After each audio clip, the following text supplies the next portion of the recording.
Okay, I'm going to put this off and let it dry for a little bit. Meanwhile, look what we got. Fresh from the oven. Pillsbury Doughboy brought us some toys. Let's see if this fits still. If it doesn't, I got a little round file I could use to fix that. Yeah, it'll fit. It's tight, but I'm going to use a file to fix that anyway. We're going to go ahead and paint these. And I'm going to paint them sitting up like that because that part is going to be glued down. But I'm going to use the brush for the silver on these rivets. And the reason why, a heck of a lot easier, and that silver looked pretty dang good. Well, and it's also went all over the place there. Let me see. Oh, I get it all with my fingers, but it's okay. Just want the rivets to be pretty. Just brush, brush, brush. And this is basically, it's close enough. Now, side by side, if I was to spray this, it would not look like Quicksilver because it is really mostly, it's like 10%, maybe 20% Quicksilver. The rest of it is Createx fine aluminum. Do you know what the number is on that one? No? So it's over here, is it? Oh, 4101. My cameraman was talking to me, now he's just stopped. I think he's the same as Chris. I think he hasn't gotten over that spill I just did. You need to come to my shop. There's more spill than shop. Brush this. Now I've got, the reason I also like this, it's got a lot of 40-50 in it. I probably like about maybe a 3-to-1, 3 parts of the silver mix to one part of the 40-50, and that gives it a lot of body for it to grab on and stick to stuff, nice adhesion promoting qualities. And then this, I'll just brush it on. It'll W355. Aluminum fine is now wicked. W355 aluminum fine. Well, this says 4101. Did we change it? Is this old? Is this old? Huh? What happened? Post auto air wicked merger talk. Oh, I'm sorry. Just call it Quicksilver aluminum fine. Play through.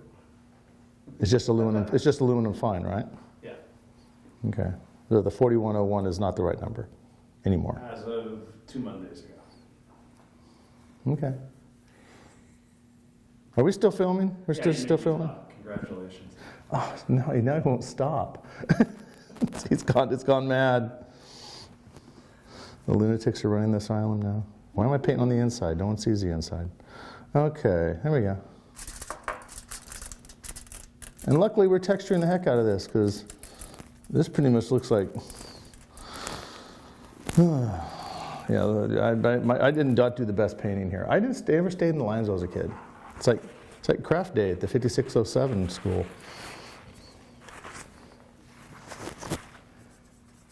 Okie dokie. I'm going to let that dry. It's going to take a while because I really slathered it on there. But it's going to have a lot of black and stuff in there too. So while that's drying, we're going to go back to playing with the gun. And what we're going to do is we're going to make us a little concoction of decay and dirt track brown and 4050. My go-to adhesion promoting clear coat. I've mentioned it before, I'll mention it again. The reason I use the 4050 UVLS instead of the 4051 or 4052, which by the way, 4050 is gloss, 4051 satin, 4052 matte.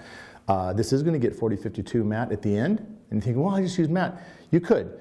The gloss we've discovered, for some reason, that we'll have to ask the lab guys, adheres better. It has a better adhesion quality than the other ones. They all adhere amazingly, but the 4050 is just the smoking winner when it comes to adhesion. So that's why we're using that as our adhesion coat. Now I'm going to do the decay and a little bit of the dirt track brown, not much. Decay, by the way, is from the Tim Gore bloodline. If you guys are wondering, yes, I use it on everything from fine art to automotive. The difference is on fine art, I mix it with 4030. Automotive or any hard surfaces, I mix it with 4050.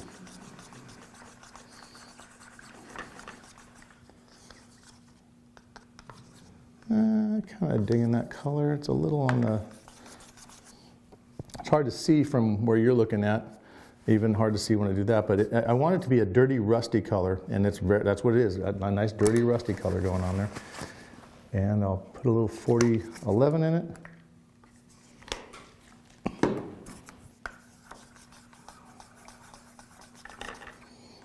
Yeah, that's perfect. Let's put it in an airbrush and see what happens. So I've got to clean an airbrush out, so we'll be right back.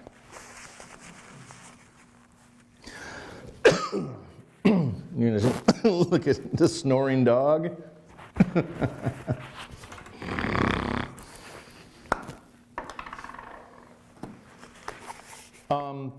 Playing around with this, I pulled out a coarser Scotch-Brite and noticed I just scuffed it down. I remembered that this was kind of a white or a light colored plastic, so I'm knocking that edge down to give it more wear.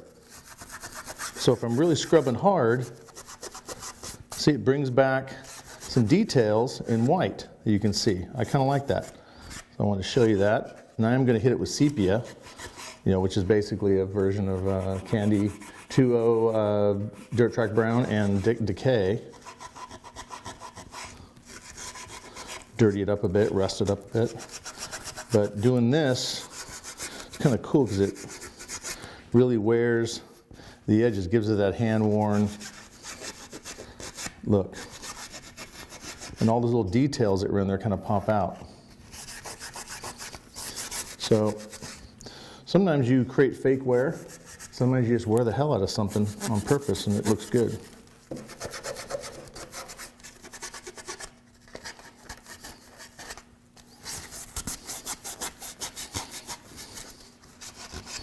That's good. And we got my sepia color here that I made in the airbrush. If you want to see what it looks like on white, this is the color. See, kind of a rusty brown. And I will be using my texture stencil. And I'll use it on some areas. I just want this to, a little bit of that stain, that rust stain to kind of appear at. I'll also be flicking it on here. So underside of some places, create like a natural rust. Hit it real hard on the grip so it has a worn brown look to it.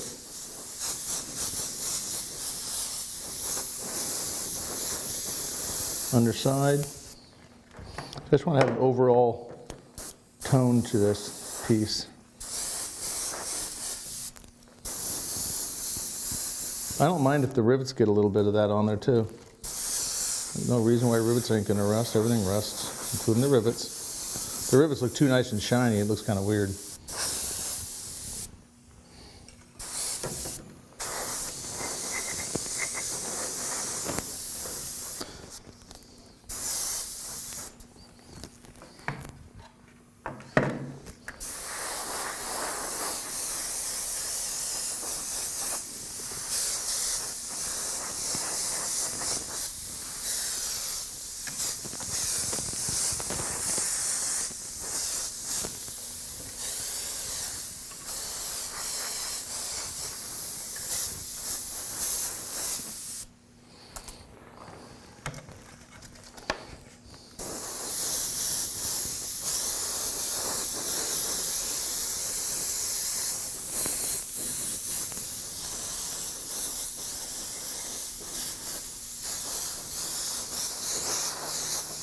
Really honking inside there. That's where most of the stains are going to be anyway.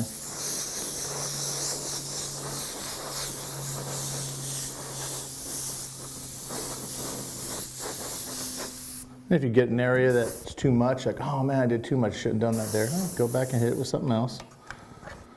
This is all an experiment. Unless you're doing like 50 of these, and then the first one's experiment, and the rest of them are production. So always keep that in mind too. Don't someone hires you to do 50 blasts, and all of a sudden say, oh, the 49th and the 50th are bitching, the other ones are like, eh. Right, figure it out on the prototype, and then you go from there.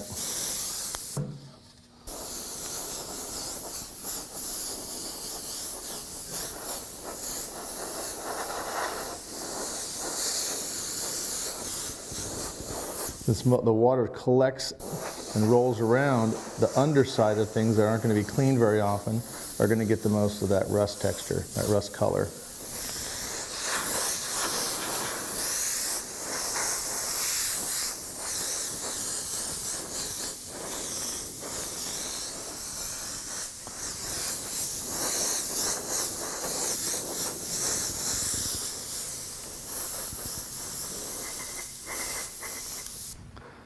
Okay, that's looking pretty killer. I'm pretty happy with that.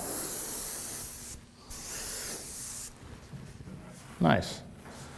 Of course, we got to get everything else caught up to speed. So we've got these guys. Let's get some rust going on him. He sits like that. This is the underside of this guy. You see, is it the underside? Yeah. So this is the underside here. Use a stencil, a little bit of stencil action right here, just to put that on there. That's good. And this guy, he gets some under rust there, and maybe a little stencil action on both sides. Not much. Just coloring on the front. This guy's done. And then this guy, let's go ahead and just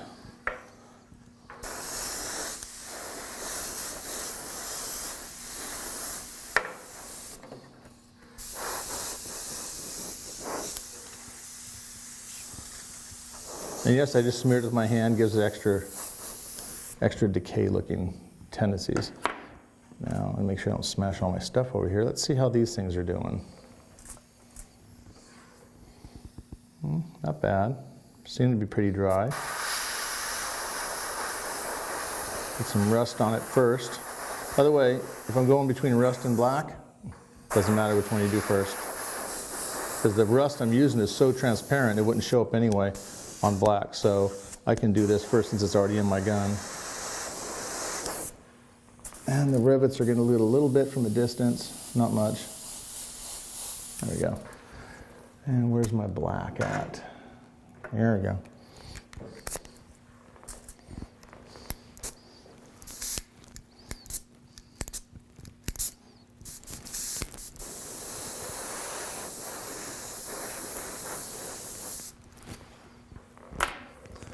And that's about all she wrote, I think. Let me give her a once over.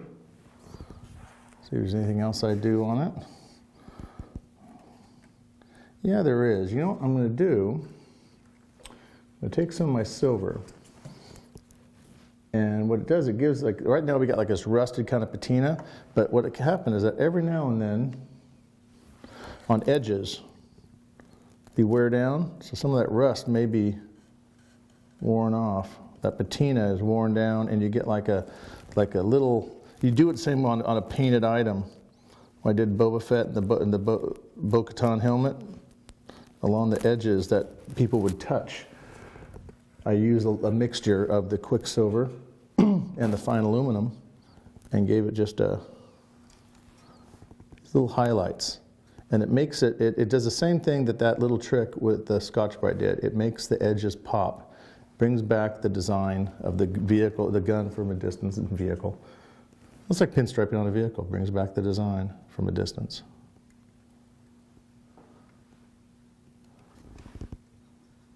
Really using kind of like the side of my brush to do it. I don't want it to look like I brushed it. I want it to look like it's just worn areas. I got a little bit of abrasion on them. Like this area right here, we can come around here and just kind of dot and dabble it around that. Even the grip can get a little bit, bring back some of the little highlights I scuffed through, but do them in silver this time, right there. This guy gets a little down here. So I'm really just going to go around this whole gun and kind of like give it a little bit of, little extra love, a little extra patina love.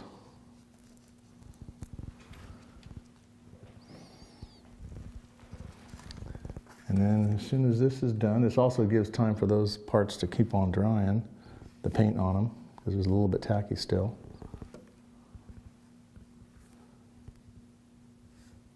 I'm going to mix me up some of that epoxy, 2-part epoxy, and we're going to put together The rest of this gun, I know.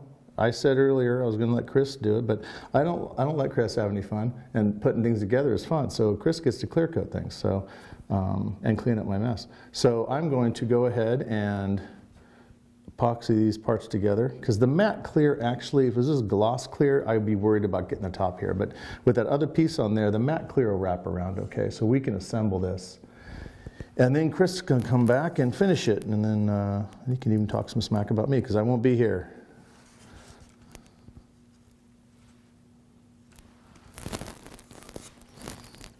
Just go around the outside of that barrel edge.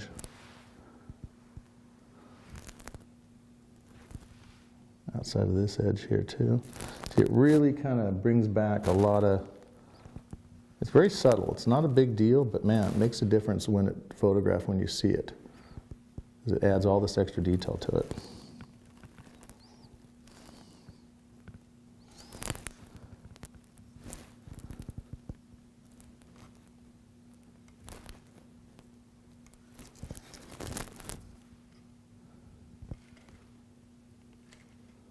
Should I come back in and do each of these? I could, but no, I'm not going to do that. I think that's a little bit too much. We don't need that much of the highlights.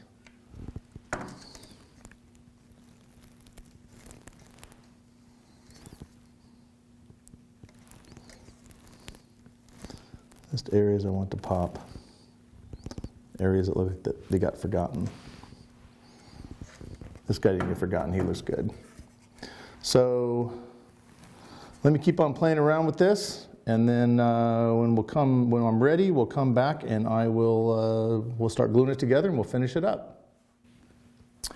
Got all my little touch-ups done, and then I had to do a little bit of body work on the barrel right here. Got this one fitted, touched up on there, so you see how this is our fabricated piece. Not bad for a little bit sculpty. It looks like it belongs there. I did have to contour the bottom, use a little half round file, jeweler's file, and just half rounded that so that it would fit better on the top of the barrel. Also hit a little bit on the bottom of all of the rivets, and even this piece that goes on the back, I hit a little bit there so that we're sticking to the 3D print and not the glue itself. Now, as far as glue goes, I'm using just JB Clearweld. I love this stuff. Now, there's two things we use at our shop, Cal Concept. We use this, and we also use like a panel bonder, like Plyo Grip, and some of the 3M ones that are out there.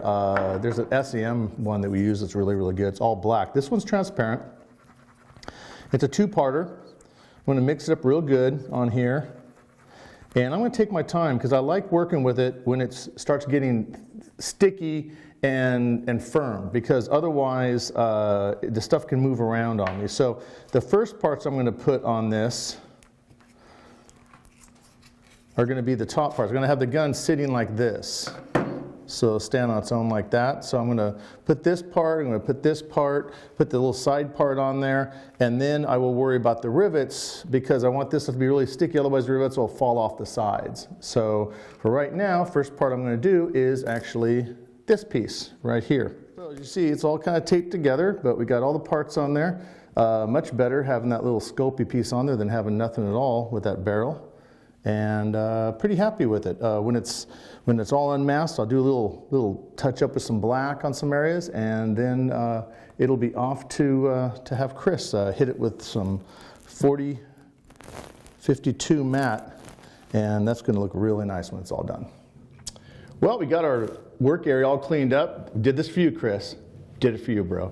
And I got the blaster. I'll tell you something, I really am digging this blaster. I was always digging it. I love Star Wars stuff. But this one was a little on the rough side just because it was. Like that, a lot of things 3D printed, our resin casts get rough. And I was really figuring, man, I really wanted to get a clean one. And I was like, man, I'll just texture this one out and have a cool thrash looking one. This thing came out freaking killer. I seriously digging it. We had a couple of pieces that were missing. That was totally on me, not on my good buddy Walter made it for me. I didn't even notice they were missing until we got here. So we did that little Scopy trick, added that on there, added some extra rivets. So you don't even know which parts are actually, original and which ones we sculpted at the last minute for it. Now, I'll give you a quick overview on how we did this gun. Remember we started out and we based it all in black sealer. Then I came and hit it all with the Quicksilver, which is basically right here, our Quicksilver aluminum paint. And then I made a mixture of Quicksilver, fine aluminum, and 4050, and that's what I did the touch-ups on the rivets for. It also does great worn areas of silver. Over large areas, it's very sparkly. You want to have it over small areas where it looks like bare metal, because otherwise, side by side, it is more sparkly than Quicksilver. We didn't really want to go sparkly. Came in with candy black to tone down and do some of the deep shading and shadows, some of the texturing. Used Gerald Mendez's texture stencil on here. Used some masking tape techniques I showed you. And then, of course, we came up with a cool sepia color made with Dirt Track Brown and Decay. And the way I did that's our good buddy Tim Gore's Decay from the Bloodline series, illustration paint, and of course Dirt Track Brown. A little more of a reddish, a little bit more of a yellowish dark brown. And we took these, now how did I combine them? They're about 1-to-1, just both of them side by side. And then I put them in with 4050, a little bit of 4011, and we used that to texture out with the Gerald stencil, but I also just stippled and sprayed it over, and that gives it that kind of that rusted hue to it. I use this on my canvases, I use it on my frames. This is one of my go-to colors for rust. Sometimes I'll lean more towards Dirt Track, I'll lean more towards the Decay. That's up to you. If you want to get a little bit more yellow, splash a little tequila yellow in there, and that'll work too. Make it your own, invent the dang stuff. There's a lot of really cool colors out there to play with. I mean, heck, Createx does make more than 4 colors, so just check them out sometime. But this is what I used. Want to keep it real simple. I'm being careful with it because this is still being held. The glue's not dry. I just wanted to be able to show it in the video. Real stoked with this gun. It is going to be clear coated by Chris Arpin. We are going to be shooting it and we're going to let it sit for a day. He's going to come in tomorrow. He's going to clear it with the UVLS 4052 matte clear, which is just going to knock all the shine off of this and just make it look even older and more thrashed than the way it is. But this is great. I mean, the gun literally doesn't have a bad side. It's just different side. Each side has different stuff. It's an asymmetrical gun, which is really, really cool. And it's actually really comfortable and super lightweight. That's the bitchin' part about 3D printing. It is super light, but it's also very durable, very strong stuff here. So that's all I got to say about it. Yeah, I'm very stoked. I can't wait to see Chris clear this, and that's going to be the tail end of this video. And until next time, when I dig up some more cosplay stuff, and I come out here to beautiful downtown East Granby, Connecticut, to the Createx Colors Studios, I'm going to do another video for you guys. Write in. People ask for things that we're doing, so you got to write in. Say what you want us to paint. Say what you're interested. If you've got any questions, got more cosplay stuff. We've got an IG-11 coming along. Oh, we got R2, and we got a Mandalorian helmet. We got some stuff coming along. We got some seriously cool stuff coming along. Plus, I mean, we got the Boba Fett helmet. Wait about the backpack. What about the armor, the gauntlets? Yeah, we're talking. That stuff's coming. It's coming. So anyway, that's about it. My name is Craig Frazier, and I will see you next time.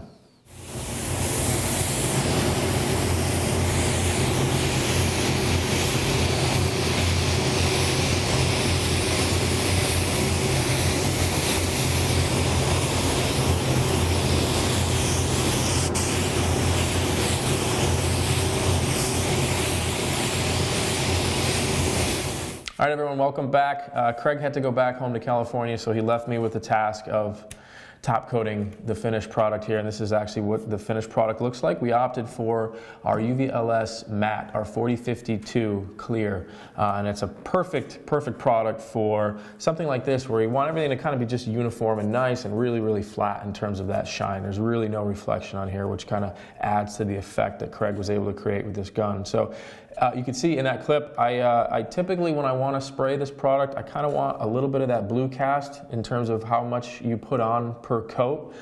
I was really ginger with this this time just because of all these angles and edges. So the last thing you want to do is get too much material on here and it'll get really thick and you kind of have, I call them gravity indicators and door edge guards on all your edges. So first coat went down kind of medium, second coat was medium, the last coat I kind of try to even everything out just to make sure I had enough material on the edges where these are always harder to get material in, but if you kind of lightly build it up, it kind of has a nice tendency to melt in together. So 4052, that was 10% 4011 reducer. I used a big gun for that. I used my Iwata, the WBX with a 1.3. So right around 10%, and it was perfect for this kind of application. So this is the finished product.